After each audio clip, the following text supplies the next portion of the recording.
terrible. You know, July is associated with freedom.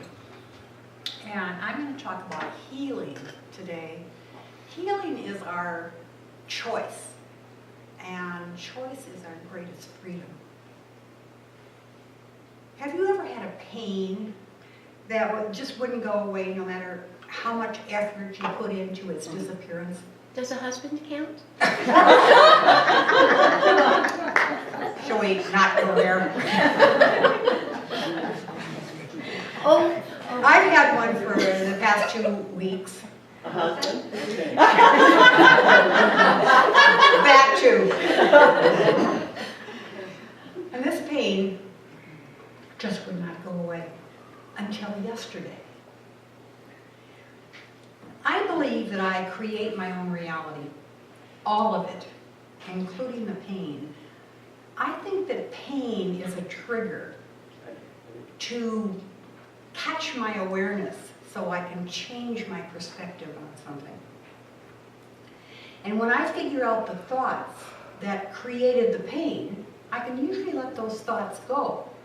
And then also the pain will go along with it. Not so this time. This time, the pain in my neck and in the back of my head had stayed with me no matter how much Tylenol I took, no matter how much analyzing of thoughts. I asked for help in meditation. I know that God answers every question and every request. It's just that I don't always hear it, or maybe I don't want to. I suspect that the pain in my neck and back of my head had to do with a project that I had been working on this summer. I'm teaching myself a new method of silver casting. It's been a long, ongoing project with many rejects as I've worked out the problems in the system. I would occasionally get a keeper, and then the shouts of joy could be heard throughout the house. A reject, however, almost always followed. And so the whole process had me frustrated and slightly depressed. I had even begun thinking that maybe I wasn't supposed to be doing this project. Like maybe that was the message I was refusing to hear. But I didn't really believe that because I was enjoying the project, even with all the rejects, at least most of the time. And so I felt very conflicted, almost as if I had a split mind. I spent long hours during the night trying to analyze the casting process and also to dig through the thought process that was creating this pain in my body. Now, my ego often gets into my decision making, and so I decided I probably had put too much ego in this project. First of all, there was the pride in not giving up. 20 rejects or more. And that's not really a small thing because each reject required 40 to 45 minutes of rebuilding the mold so I could pour the silver again. And then there was the feeling of this ego grandiosity about creating beautiful jewelry that was going to be admired and hopefully sold. And of course there was the feeling of, I did it, every time one of the pieces would actually turn out. This was definitely ego. So I started backing off from the pride thing, and I was trying to remain neutral about the turnout, what was happening. And I tried not to care. And the pain in my neck and back of my head just got worse. I wanted a healing, but I knew that the body isn't healed on the level of the body. Since the body is a creation of the mind, and the mind is also the source of the pain, I realized that the healing must take place at the level of the mind. Now, the only way to heal the mind is through awareness of oneness in God. In God, there is no pain. Great words. but how do you apply it?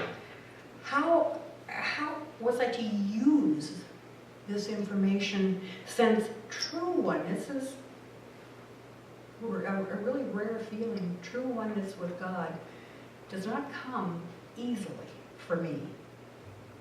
I went into meditation yesterday morning determined to get some answers. The pain in my neck and the back of my head was so intense that I could hardly think. I asked Spirit to help with calming. And then I asked for help in understanding the thought process that was creating this pain. Whatever the thoughts were, didn't matter. I felt an immediate urge to forgive the thoughts in my mind, the thoughts that were creating the pain. I began to flood my mind with forgiveness, the feelings of forgiveness. This went on for some time, with me continuing to feel the words, I forgive you, I forgive you. What I was doing, of course, was forgiving myself for thinking the thoughts that had created the pain. I forgive you became a mantra and went on for some time. And then slowly and almost automatically, really unintentionally, they changed to the words, I love you. I love you.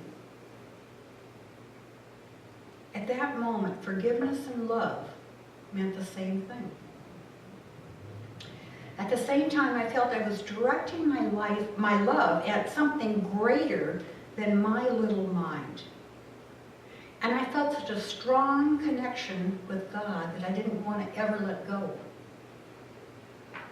I slowly became aware that the pain in my neck was gone.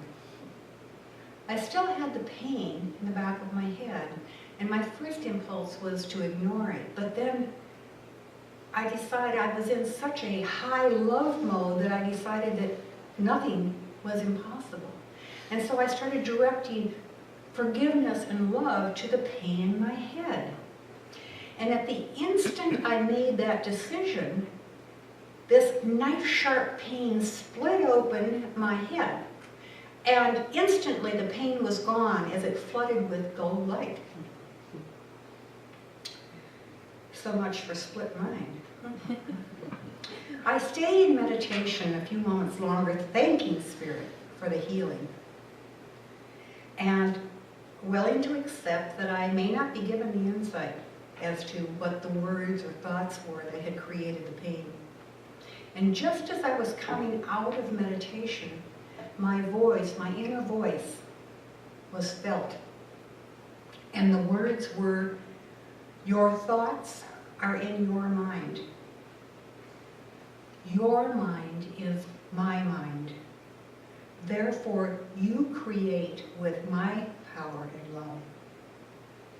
Your creations are sacred also. So I was given an answer after all.